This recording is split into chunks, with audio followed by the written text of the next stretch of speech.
Nesta aula, você aprenderá a fazer cintos de fivela com qualquer comprimento, tanto para as bolsas quanto para suas cartucheiras.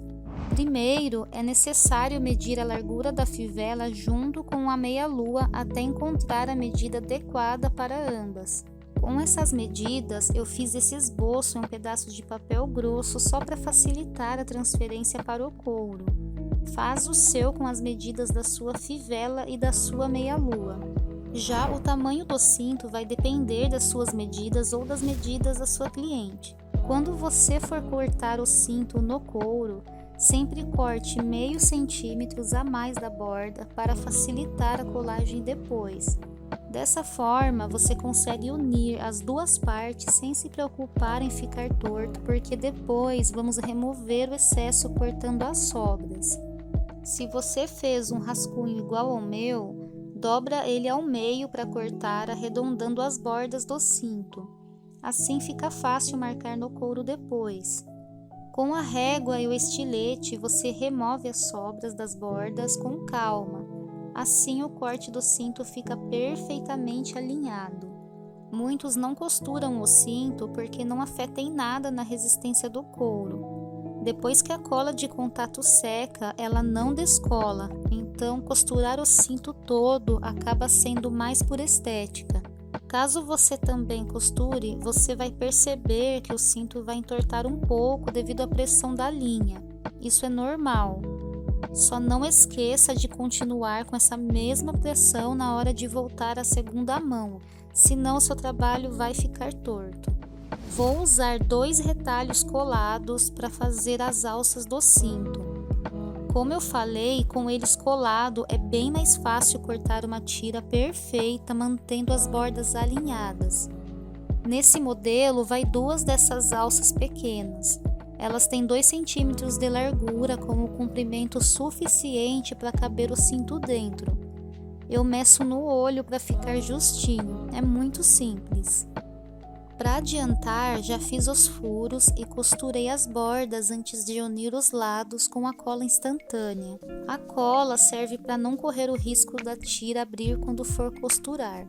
Veja que não cortei a linha porque depois que a tira colou, eu continuo a costura em X na borda, fazendo o acabamento sumir. Não precisa costurar exatamente igual, tá? Essa área fica pouco visível e não recebe nenhuma pressão. Você pode usar rebites, tachinhas, o que achar melhor. Agora que nós terminamos o cinto e todas as suas partes, vamos fixar a fivela com um espaço de 15 centímetros da ponta. Para fazer o furo onde vai o ponteiro, você pode usar o estilete ou um vazador próprio. Esse que eu tenho vem em um kit antigo, é bem barato e fácil de encontrar na internet. Para fixar a fivela, você pode costurar ou pôr com rebites. No meu caso, eu sempre coloco com rebites para trazer mais ouro velho na peça, além de deixar mais profissional. O cinto sempre deve ser maior que as medidas da cliente para que possa ser ajustado a ela. Você pode usar a régua ou a fita métrica para medir a partir da fivela até o tamanho ideal da cliente.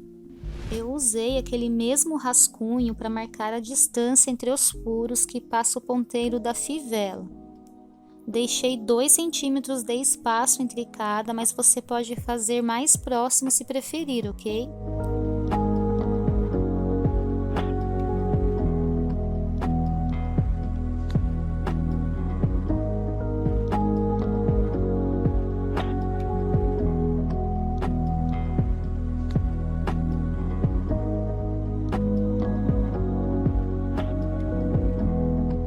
O furador utilizado é o número 10, que é o tamanho suficiente para passar o ponteiro da nossa fivela.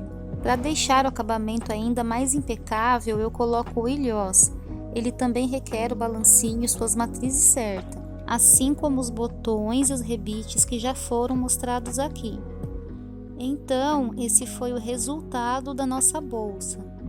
Nós começamos desde os moldes, passamos pelo corte, montamos os bolsos, aprendemos a acrescentar as pedras, as tranças, entre outros detalhes. Esses são os passos para confeccionar qualquer outra bolsa ou cartucheira, independente do design ou formato. Agora ainda falta ensinar a confeccionar os croppeds e alguns modelos que precisam de mais conhecimento sobre. Se você quiser aprender a vender seus trabalhos por meio de páginas e anúncios sem precisar se expor, em breve deixarei uma aula gratuita explicando como funciona. Muito obrigada e até a próxima aula.